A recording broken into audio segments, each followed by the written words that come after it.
Hello everyone, very good morning, very good evening, very good afternoon. जब भी आप ये वीडियो देख रहे हैं आपको एक सलाम और आपको ये बताना चाहूँ आज जो हमारे साथ जो स्टोरी ऑफ सक्सेस में एक लड़की है जिसने एक बड़ा कमाल किया है। एमयू के 11th इंट्रेंस आर्ट्स और कॉमर्स जनरल कैटेगरी में रैंक 1 लाना क्लासरूम से, और साथ ही साथ जामिया में 8th रैंक जनरल कैटेगरी में लाना, और 10th बोर्ड्स में अपने स्कूल की 4th टॉपर और पूरे अलीगढ़ डिस्ट्रिक्ट की 10th टॉपर आज हमारे साथ हैं 97% के साथ आशी महेश्वरी। तो जानते हैं आशी महेश्वरी से एक शॉर्ट इंट्रोडक्शन। हाँ आशी, हमारे व्यूअर्स को जरा ग्रीट कर दें। Hello everyone, I am Ashi Maheshwari and as Sir said, I have secured rank 1 in AMU 11th entrance of Arts and Commerce, Jamia rank 8. I have secured rank 8 in Jamia 11th entrance of Arts and I have secured 97% in my 10th boards. Okay, कहाँ से आशी तुम्हें image class के बारे में पता चला था? सर मुझे काफ़ी पहले से आपके बारे में पता था। एक्चुअली जब मैं 9th में थी तब मैं आपका जो नैपस्टिक वाला चैनल है ना वो देखती रहती थी। उसमें आप 9th इंट्रेंस क्लास 8th में 9th इंट्रेंस की तैयारी कर रही थी? मतलब तैयारी कर रही थी। ठीक है, तो 9th इंट्रेंस आपने दिया था मतलब? हाँ मैंने तब दिया। से मेरा जो पर्सनल चैनल है नैपस्टिक वाला चैनल, उसके बारे में बात कर रही है, क्योंकि सबसे पहला कैरियर तो शुरुआत वहीं से मैंने अपनी यूट्यूब जर्नी से की थी, है ना? तो वहां पे तुमने पहला कौन सा वीडियो इनकाउंटर किया था, कुछ याद है? नोटिफिकेशंस वाले वीडियो जिसमें बताते थे कि फॉर्म आ चुका है या फिर रिजल्ट आ गया, जनरल होते थे। ठीक है। उसके बाद 9th 10th मैंने आपके जो कोचिंग है उसको मॉनिटर किया। बस मॉनिटर किया, ज्वाइन नहीं किया, खाली मॉनिटर किया था कि आपके कैसे रिजल्ट्स आते हैं। उसके बाद फिर 11th में जब तो 9th इंट्रेंस दिया था तो निकला था 9th में? सर इंटरव्यू तक पहुंच गई थी, फिर नहीं। अच्छा, इंटरव्यू तो आपके सामने एक ऐसी बच्ची भी है जो इंटरव्यू तक पहुंच के 9th एंट्रेंस में नहीं क्वालिफाई कर पाई। वैसे मेरे बारे में जानना चाहोगे थोड़ा सा, तो मैंने तो एंट्रेंस क्वालिफाई नहीं किया था, मैं एंट्रेंस देने आया था। लेकिन अल्हम्दुलिल्लाह आज एक ऐसी किताब जो हर बच्चा अपने 9th एंट्रेंस की जर्नी में वो किताब जरूर लगाता है। तो मैं 9th एंट्रेंस खुद क्वालिफाई नहीं किया हुआ, लेकिन मेरी किताब एमयू बूस्टर से बच्चा पढ़ रहा हो। ठीक है, तो 9th एंट्रेंस के बाद फिर तुमने 11th एंट्रेंस में ज्वाइन किया। ठीक है, तो 11th एंट्रेंस में तुम्हारे पास फिर सेटिस्फेक्शन लगा तुम्हें? तो बहुत अच्छा लगा, बहुत अच्छा लगा तुम्हें। अच्छा, तो फिर ऑनलाइन मोड में ज्वाइन किया तुमने बैच? ठीक है, तो ऑनलाइन मोड में कैसा लगता था तुम्हें तैयारी करने में? सर अच्छा लगता था, और मैं हमेशा से ऑनलाइन ही पढ़ी हूँ, मैं कभी कोचिंग नहीं गई हूँ, ऑफलाइन मैंने कभी नहीं लिया है। ठीक है, तो मेरे लिए सब कुछ नॉर्मल था और काफी ज्यादा अच्छा जा रहा था। ये टेस्ट वगैरह तो मैंने कभी नहीं दिए थे। तो पहली बार ये टेस्ट मुझे देने का मौका मिला और मेरी प्रिपरेशन काफी अच्छी हो रही थी इनकी वजह से। ठीक है, अच्छा, तो तुम्हें एक नॉर्मल बंदे, हम इमेज क्लास को साइड रखते हैं, डायरेक्ट एक बात करते हैं कि एक नॉर्मल बंदा जो एंट्रेंस की तैयारी कर रहा है उसको कोचिंग करनी चाहिए कि नहीं करनी चाहिए आपके हिसाब से? मुझे लगता है करनी चाहिए, क्योंकि तुमने अभी तक 10th तक में कोई कोचिंग नहीं की, लेकिन तुमने सडनली लास्ट में चूज किया कि हमें कोचिंग करनी चाहिए।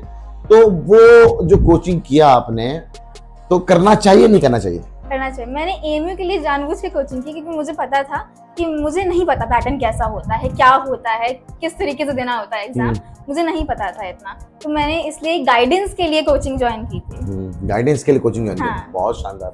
तो तुम्हें वो गाइडेंस मिला, तुम्हें पता था कि पेपर किस लेवल का आएगा, किस अंदाज में तैयारी करनी है। तुम्हारा डेली रूटीन क्या होता होगा उस वक्त एंट्रेंस के दौरान?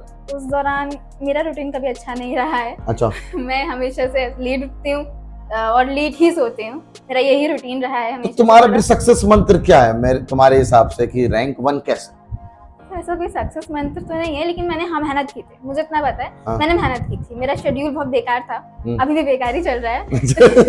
लेकिन मैंने मेहनत की थी, मुझे इतना पता है, मैंने एफर्ट्स डाले थे। मुझे जितना पढ़ना था मैं रोज पढ़ती थी और कोशिश करती थी मैं जितना हो सके बेहतर कर सकूं। तो कितना देर पढ़ती थी तुम? इतना देर में एग्जैक्ट टाइमिंग नहीं, कभी टाइमिंग नहीं था, उतना ही पढ़ती थी जितना तुम्हें जरूरत था?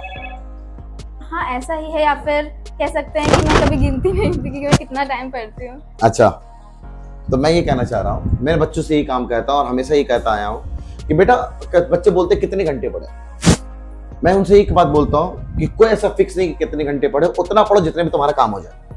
आज का लोड है भाई, को इतनी सारी डीपीटी सॉल्व करनी है, मुझे इतना सारे वो काम करना है, तो आज का लोड तुम्हारा फिनिश हो जाए, वो काम करना है और उतना ही पढ़ना है। ठीक है, तो अब आप मुझे बताओ कि आर्ट्स में रैंक 1 लाना, आर्ट्स एंड कॉमर्स में रैंक 1 लाना के लिए एसएसटी है, इंडो इस्लामिक है, जीके है, मैथ्स है, तो सबसे ज्यादा इंपॉर्टेंट कौन सा है?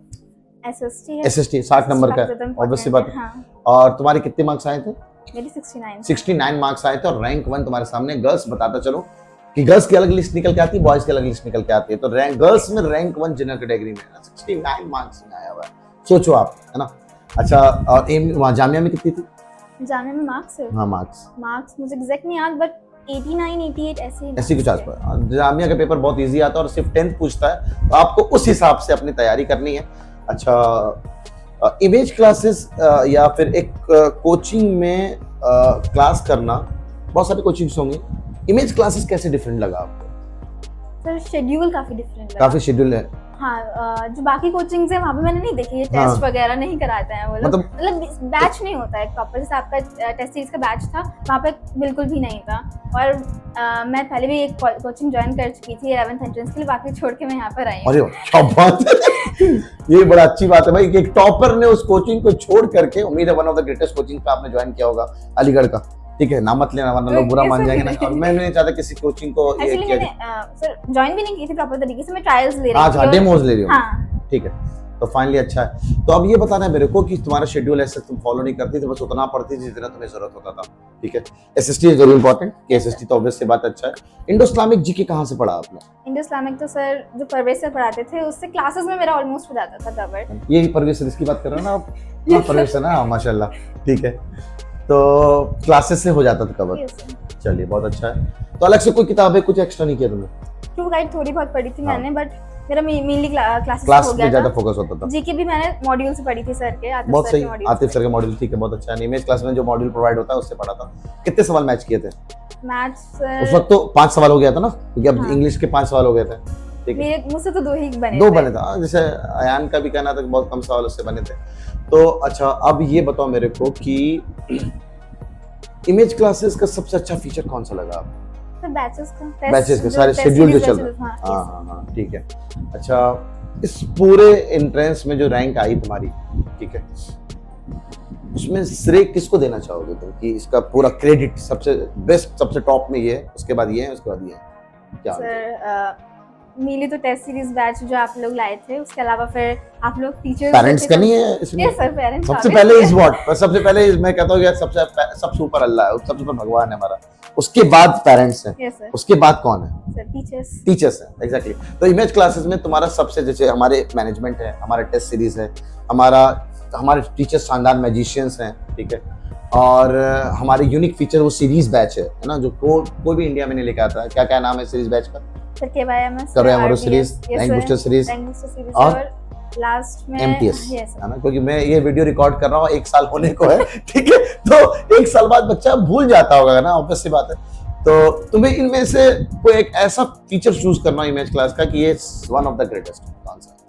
Sir mini test series. Mini test series, and last का 1 हफ्ते में जो हम 3 टेस्ट लेते हैं, उसमें आपको हम ये बता देते हैं कि आपके मार्क्स कितने आने वाले हैं। आपके हमारे एमटीएस में कितने मार्क्स आए जाते हैं? सर अप्रॉक्स 60 और 70 के अराउंड में आ ही रहे थे। एक बस थोड़ा सा मुश्किल बनाया था आदिल सर ने पेपर, तब 50 पे चले गए थे, अदरवाइज तो ये बात हम एमटीएस में कहते हैं कि आपके जितने मार्क्स आ रहे हैं हमारे एमटीएस में, उतने ही मार्क्स आपके 11th एंट्रेंस में आने वाले हैं। और आसी ने भी जस्ट बताया कि 50 से 70 यानी 60-70 में रहती थी, और फाइनली आपके सामने है 69 मार्क्स लेकर के आई और रैंक 1 लेकर आई। तो हमारा एमटीएस और इनफैक्ट हमारा series batch is very important, है ना। अक्सर बच्चे कहते हैं, बहुत सारे टॉपर तो हमारे डीपीटीज का बताते हैं कि हमारा डीपीटीज का कॉन्सेप्ट बड़ा अच्छा है। अच्छा, वो तो रेयर टॉपर को मैंने ये देखा है कि वो ये कहते हैं कि आपका संडे टेस्ट पेपर के बाद जो आप डिस्कशन लेते हो ना सर, ये बड़ा यूनिक है, क्योंकि उस डिस्कशन से उसको पता चल जाता है कि उसने अंदर अभी क्या क्या गलतियां की है। अब मुझे याद है कि तुम सारे डिस्कशन में बैठा करती थी, क्योंकि ऑफलाइन में उस वक्त मैंने आपको बोला था कि आप ऑफलाइन में आकर के टेस्ट दो, है ना। ऑफलाइन में टेस्ट देने से फायदा मिला, एग्जाम के लिए तैयारी हो गई थी, एग्जाम रिटन लिखने के लिए। एग्जैक्टली, हाँ, रिटन में एग्जाम देना और बैठ में ऑनलाइन में बट टिक करना, दोनों फर्क है ना। और घर का माहौल है और यहाँ पे एकदम एग्जामिनेशन वाला माहौल चल रहा है, तो दोनों में फर्क होता है। अच्छा, हमारे व्यूअर्स से क्या कहना चाहोगे जिसको तैयारी करनी है 11th एंट्रेंस की, क्या करना चाहिए उसको? तो एक तो अगर आप चाहते हैं तो आप इमेज क्लासेस ज्वाइन कर सकते हैं। बाकी मैं कहूँगी आप एनसीईआरटी पे काफी ज्यादा फोकस करें, आपके जो टीचर्स कह रहे हैं उसे फॉलो करें, टीचर्स को फॉलो करें, यस ठीक है, और क्वेश्चंस वगैरह करते रहे, जितने आप ज्यादा क्वेश्चंस करेंगे उतना बेहतर रहेगा आपके लिए। बहुत बेहतर रहेगा। तो भैया चलिए, अच्छी बात है। आशी महेश्वरी का आपने एक इंटरव्यू देखा जिसने 2024 के 11th एंट्रेंस में आर्ट्स और कॉमर्स में रैंक 1, जामिया में रैंक 8, अपने पूरे अलीगढ़ डिस्ट्रिक्ट की 10th टॉपर। इस इंटरव्यू में आपको आशी महेश्वरी का कौन सा स्ट्रगल, कौन सा पार्ट अच्छा लगा, ये कमेंट सेक्शन में आप बताएंगे, ताकि हम ये देख सके कि आप हमारी इस वीडियोस को देखते हैं और इससे हमारा फायदा उठाते हैं। मिलते हैं नए सक्सेस स्टोरी के साथ। टिल देन आप अपना ख्याल रखिए, दुआ में याद रखिए। अल्लाह हाफिज।